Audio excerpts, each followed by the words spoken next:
वर्षीय चिमुकलीची बलात्कार करून हत्या करणाऱ्या आरोपीला फाशी द्या. लहुजी विद्रोही सेनेची मुख्यमंत्र्यांकडे मागणी.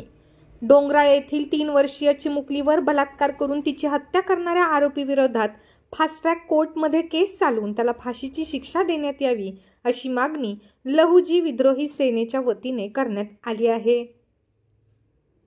या संदर्भातील निवेदन जिल्हाध्यक्ष लहुजी अवचार यांच्या नेतृत्वात उपविभागीय अधिकाऱ्यांमार्फत मुख्यमंत्री देवेंद्र फडणवीस यांना देण्यात आले आहे. जिल्ह्यातील मालेगाव तालुक्यातील डोंगराळ गावामध्ये एक 3 वर्षाच्या चिमुकलीवर 20 वर्षीय नराधमाने अत्याचार करून तिला एक चॉकलेटचा अमीर दाखवून घरी खोलीत असताना जेव्हा बलात्कार करून एका दगडाने मेटून तिची हत्या केली.